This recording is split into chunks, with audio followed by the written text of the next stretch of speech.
The Kansas City Chiefs extended their streak. What does that mean for where they're going to be in this AFC West and this defense? It has now been in a top 10 unit for 5 weeks?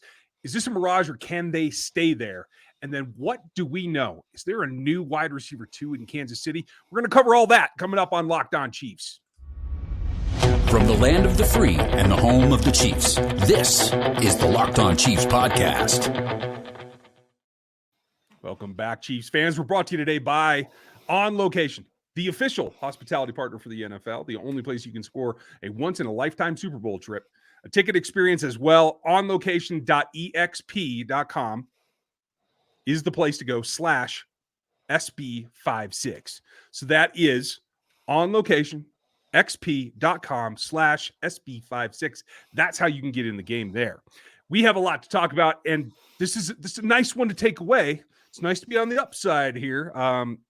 The streak is, I think, what stands out to me as number one. This is 12 games in a row against an AFC West, not just an opponent. I mean, you could say all these games are rivalries, but the one that was dominant before the rise to power of Andy Reid and Patrick Mahomes led Chiefs teams, and even Alex before that, was the Denver Broncos. So being able to take that from them and have this streak that includes Peyton Manning, that includes some things that have been going on the last few years, that's significant to me.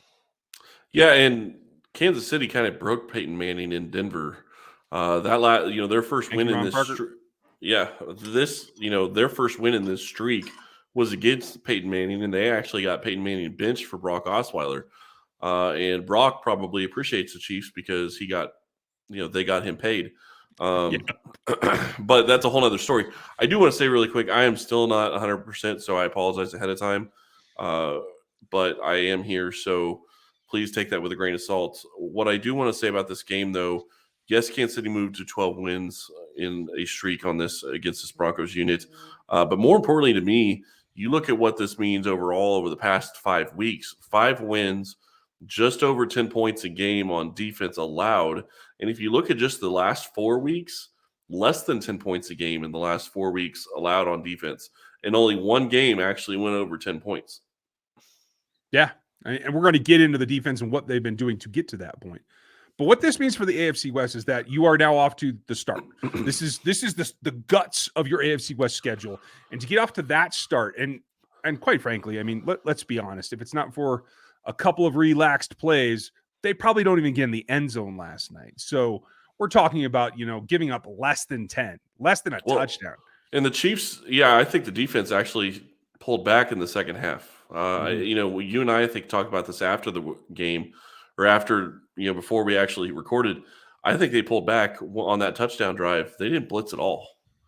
And that was not a staple of what we've seen from Spagnuolo. And I like what I saw from a couple of people on ESPN.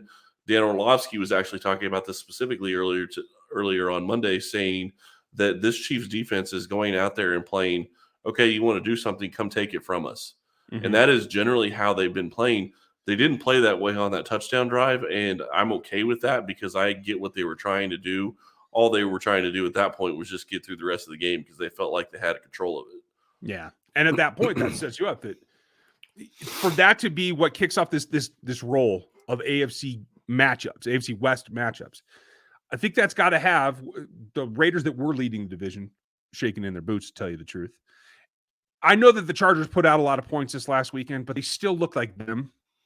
There's still a lot of issues there, back and forth. It's my concept right now. If you take away Mike Williams, you double him, I think you're going to be all right.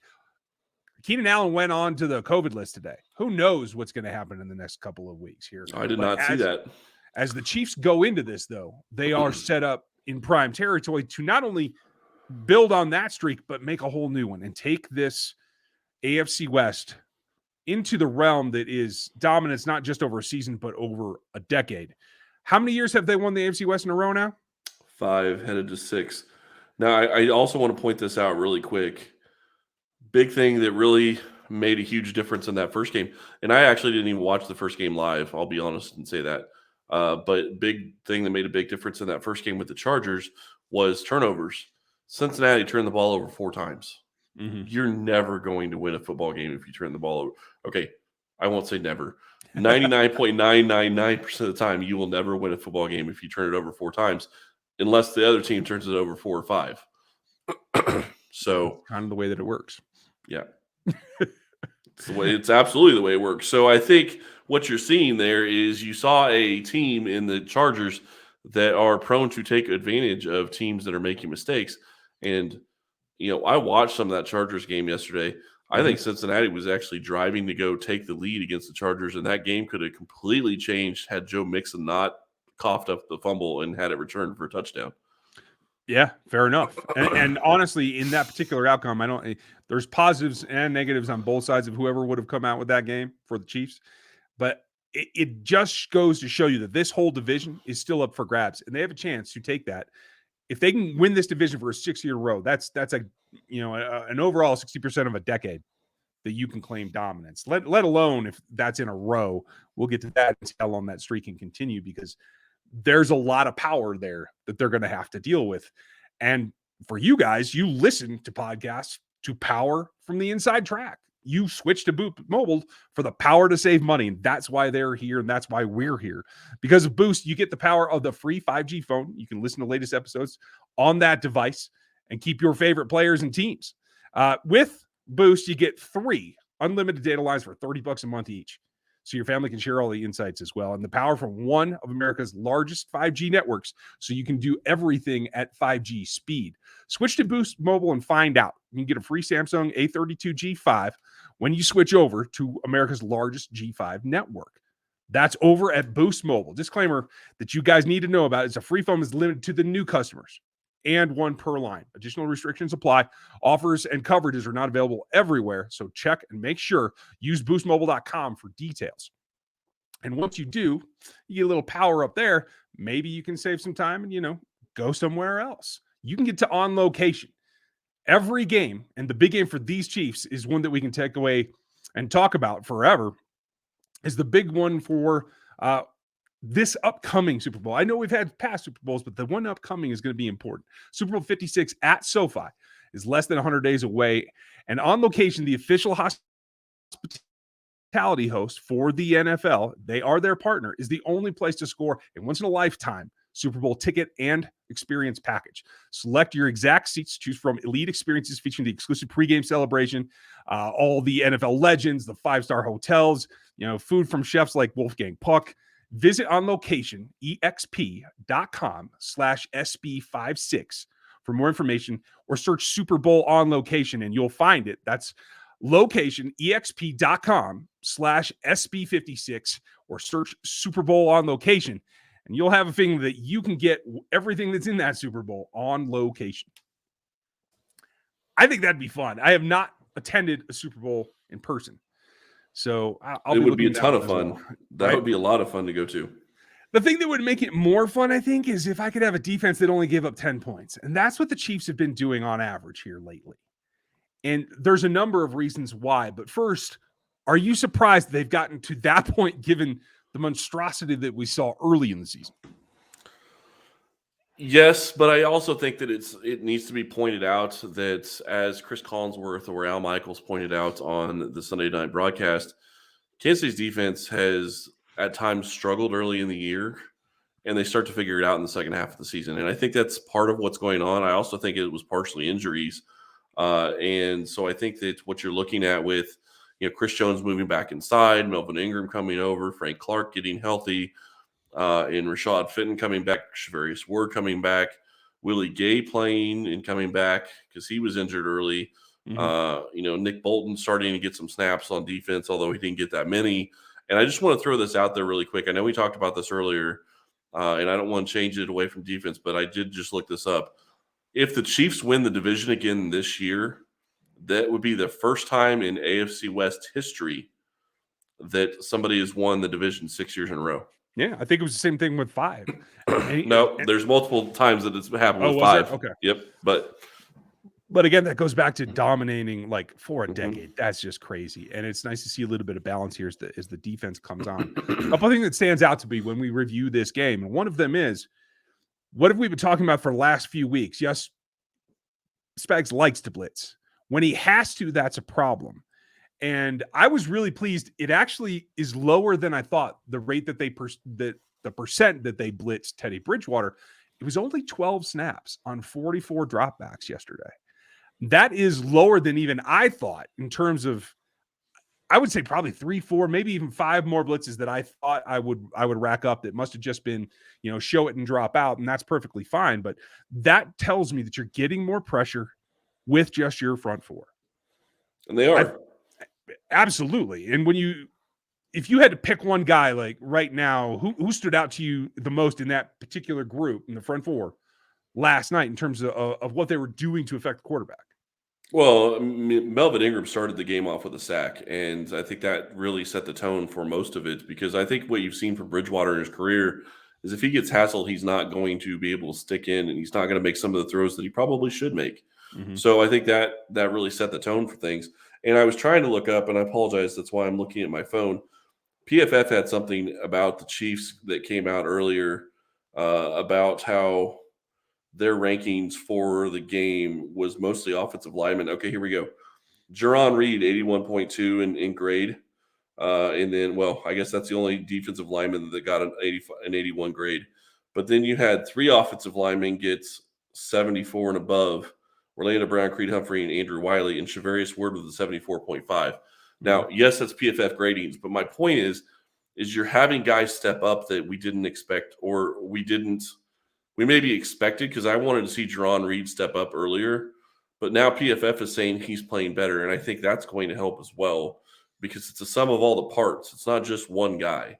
Yes, Chris Jones can be fantastic, and he did what he did last night late in the game when he got his arms up and deflected a pass. Mm-hmm. He gets double teamed, and he just says, okay, fine, you want to double team me? I'm not going to get there. I'll just be watching where the QB is looking, and I'll throw my arm up there, and I'll swat the pass down. Fine with me. Works. That's effective. Yeah. Tell me if this sounds like what we've been hoping for all season. Top 4 pressure appliers last night: Chris Jones, Jaron Reed, Frank Clark, and Melvin Ingram. Mm-hmm. All 4 of your starters on the defensive line that just shook up that offense more than I thought that they honestly were going to, when I knew that Dalton Reisner was going to play. Reisner's a good player, and I think he made the difference. If it wasn't for him, I think those pressures could have been double, to tell you the truth. So, and Myers played pretty well at times. Able to apply that at times. He missed a couple things as well. I still think he should be a center. I think they did him a disservice putting him at guard myself, but hey, it is what it is. That said, this defense is, because of the front four, I think, being able to be more opportunistic on the backside. Yes, Shavarius Ward dropped an interception. I know that. You guys are going to not let me forget that from what I've seen in the last 24 hours. That's okay. Give me a break. Seriously, he's playing corner for a reason. He's not a wide receiver. Well, and given his history, he's never been a producer of turnovers. Right. So honestly, it's a bonus at this point in his career if he comes down with one. And he had a really nice one a couple of weeks ago. The fact that Cowboys, he's in place, and the fact that he's in position to make PBUs is what I care about, because that's within the realm of expectation for Shavarius Ward. Being a playmaker like Honey Badger and Juan Thornhill is not in his cards. No, and I think the other thing that you need to take a look at when you're starting to look at a guy like Shavarius Ward, what's his completion percentage? That's when QBs are throwing at him. Mm-hmm. That's what's really important, because it would be great to get interceptions, but if he's getting thrown at 10 times and he's only allowing 4 completions, that's pretty successful for a corner. Yep. I think it was 3 receptions on 7 targets last night. Yeah. So, pretty close to his average of 4 out of 10 every throughout the year. So I'm pretty happy with that. And I do think that he's playing very well. And I think they missed Fenton. But the other thing that really stood out to me is they didn't really have Hughes on defense very much. No. He's been relegated to special teams, and Baker played. Yeah, and I found that interesting as well. Baker put in a lot more work than I thought he had. 51 snaps. Did that catch you off guard? It caught me off guard a little bit, but I started seeing him early in the game, and I was like, okay. And I just kept watching, and I kept seeing 30 around the ball at different times. So it didn't shock me that it ended up being that much, but I wasn't expecting it, considering he's usually the one that is sitting on the bench and not being active as opposed to being active. But that's probably mainly because Hughes is needed on special teams. Well, and let's be real honest. We're now right about just short of a year out from his injury, which was significant. So the fact that he hasn't been, right back into the saddle and playing a ton of snaps this season, like I'd almost thought that, hey, maybe he's just not going to get back and the healing process is going to take longer than that. And maybe we'll see him next season. For him to step up and go from 0 to 60, basically, 0 to 51 anyway, in terms of snap count, I thought that was not only a big boom, but I didn't see him play badly. Did he make some mistakes? Sure. But he was solid in coverage. I think he was targeted 5 times. He gave up 3, but just for 21 yards. Same thing with L'Jarius Sneed. He gave up 2 catches on 2 targets, but again, just for 23 yards. Yeah. And you can live with those. Mm-hmm. So, and I know I'm sitting here looking at my phone, and I apologize, but I do want to talk about this really quick. Frank Clark, when he came back from his injury, was usually playing around 80% of the snaps. Mm-hmm. Last night, 62%. Now, I don't think that's them thinking Frank wasn't doing what he wanted to. I think it's Kansas City got up and decided, okay, let's take some snaps off of him. He doesn't need to be out there. And that's also what happened on that touchdown drive, because they started that drive with their second unit in. And same with Chris Jones, same with Melvin Ingram. They all took a couple more plays off than they normally do. And that's because Kansas City felt comfortable with where they were in the game, and they didn't want to put those snaps on those guys. I think that was the theme overall. I mean, this was Alex Okafor played 34, Mike Daniel played 31. Those are the highest counts since week 4 for Alex Okafor. So, and we made a couple of plays too, right? Like he was in position. That deflection that he almost gave himself an interception. He's going to worry about that one here for a couple of weeks. He's going to be hearing about it for sure. Yeah, I mean, you can't blame him. That's why you play defense, bud. We get it, but I don't know. Chris Jones will blame him. Yeah, okay. Well, Chris Jones will not let that go. Keep it honest. That's fine. I do want to get into another guy that is not only just nearly catching passes, but catching passes. And the Chiefs did do something that we've been talking about for quite a while. We'll get to that right after this, because you have to be into different things if you want to get the most that you can out of your life right now. And beachbound.com vacations, you could be bound for adventure or passion or discovery or togetherness or immersion in a different culture or just rejuvenation. Get some relaxation and help yourself out. Or you may be bound for encountering something completely unexpected. That's always a challenge as well. Personally, when I'm out, I like to check things out locally, check out the food, check out the culture. I'm guessing there's a brewery around somewhere that I'll definitely check out. That's pretty consistent. And if you go to beachbound.com, you can find the perfect beach vacation for you, no matter what you're looking for, any of those categories, any of those places. So what are you bound for? Visit beachbound.com today and find out. Now, I say this tongue in cheek because we've been asking for this for a while. We got what we wanted, but then we didn't get what we wanted, kind of thing, especially for the fan base. The wide receiver that played the most snaps against the Denver Broncos was Tyreek Hill. We all know that. We expect that. Something's wrong if it's not Tyreek Hill leading the way in terms of snap count. But for the first time, it was very interesting to see that the Chiefs did give Byron Pringle a shot. He played the second most snaps of any wide receiver at 41. 10 over DeMarcus Robinson, who has generally been out snapping him for the last 2 seasons consistently. And I think that is a significant step forward. Frustrating to see the drop. He did come back and make the play that kind of made up for that. And on the night, I think he had a solid outing, given that that's a little bit more up and down that you want. But did it surprise you? And what was your takeaway from them giving him that much of a look? I don't think it really surprises me. I think it's a little disappointing that he wasn't able to take more advantage of the opportunities he was given. But what I will say on that regard is I think we've seen his ceiling. We were hoping he could be a number 2. I don't think that that's his role. I don't think that he can play that effectively in this offense.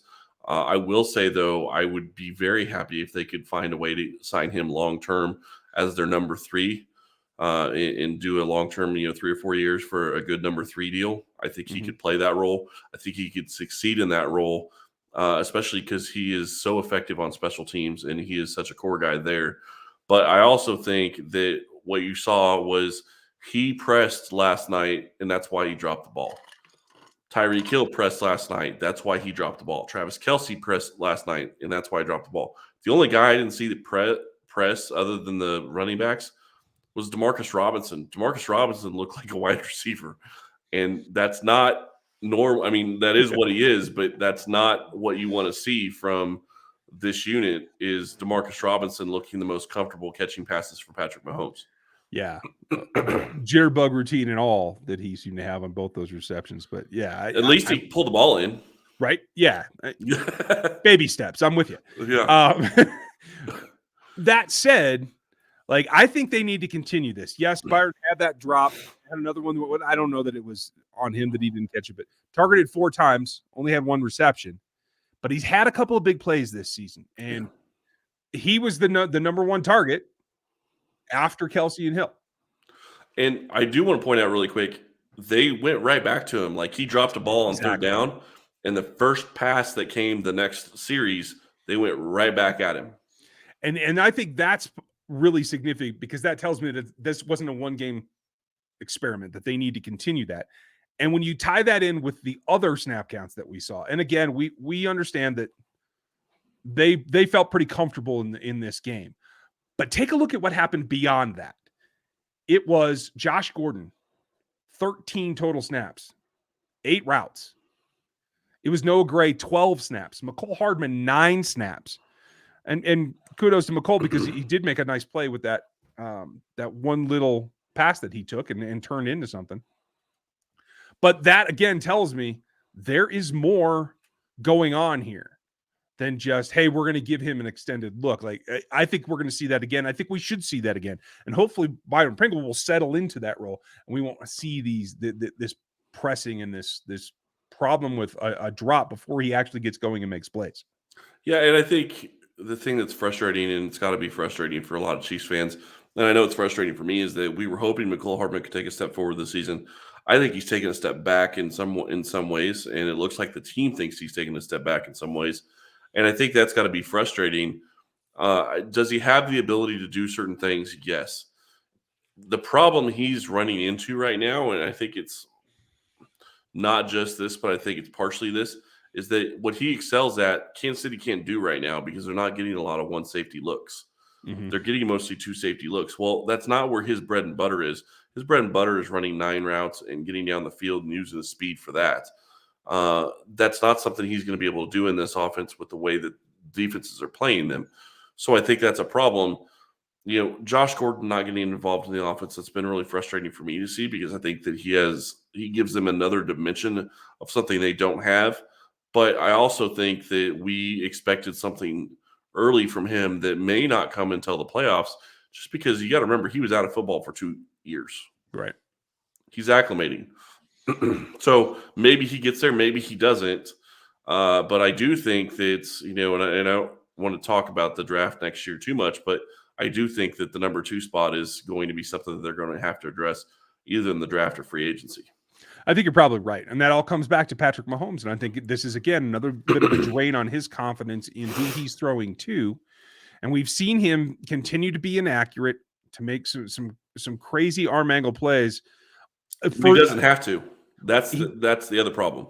When he doesn't have to, and particularly when he isn't doing it in order to send the ball deep, where his receivers have an opportunity to adjust. It's the fact that they're generally the shorter throws that don't allow that kind of give and take or let a guy make a play for you. That's, I think, the difference that we're seeing here. So hopefully, as they continue to try to establish that third receiving threat after Hill and Kelsey, I think that will help Patrick quite a bit as well. And you know, at the end of the day, it is all about Patrick Mahomes. So while we're talking about Patrick Mahomes, and yes, it is all about him, I do want to point this out because PFF threw this out earlier today, and I tweeted it out from the Locked On account. Interceptions not graded as turnover-worthy throws. Mahomes has 12 interceptions on the year. Mm-hmm. 9 of those, PFF have said they are not turnover-worthy throws. Meaning they were not his fault. Right. Well, I don't know that they would go as far as saying they were not his fault necessarily, or, you know, maybe the defender just made a fantastic play. But there's at least 7 that we know hit the wide receiver or tight end or whoever the ball was thrown to in their hands, and they popped it up and it got picked off. Mm-hmm. And Mahomes almost had 2 of them last night, just not just the first one, although I guess the second one was off a defensive lineman's hand, so that's a little different. But a little bit. when you have 9 of those in the season, you're going to have to be even more efficient than what you normally are. And I think that's where he is struggling right now. I think he needs to just try to get back to what he was, but you're going to have to do it, and you're going to have to take the short shots, and you got to find a way to get your receivers not to press. The other thing that really sticks out to me about this whole scenario with him is he is playing, and I hate saying it, but he's playing poorly at home, and he's playing much better on the road. And that's curious. That. Yeah. It's almost like he has too much time to think because he's not dealing with the crowd noise and not trying to, he has more time to, I don't know. May just be that he's sleeping better on the road because he doesn't have a baby screaming in his ear. That's possible too, but QBR on the road, well, but and that's possible, but they always sleep at a hotel the night before a game in Kansas City. So true. His QBR at home is close to 80. When he's on the road, it's much higher. It's almost 95 or 96. So that is a significant change, and I'm not sure what to make of it. I don't know if it's the entire team is pressing. That's why he ends up having games at home. The big one for Kansas City in that regard is that the games left that they have are at home. So it's a problem. Let's hope that it smooths out. We're going to see what Matt thinks tomorrow, folks. Matt Derrick will be with us from ChiefsDigest.com. If you are new to us, we'd appreciate a like and a sub and click that bell over on YouTube. Hit us with the iTunes review if you'd like to know how we're doing. Yeah, we are getting right there, aren't we? Yep. And that is something new. If you're an audio listener and you want to see us go back and forth a little bit, that could be entertaining too.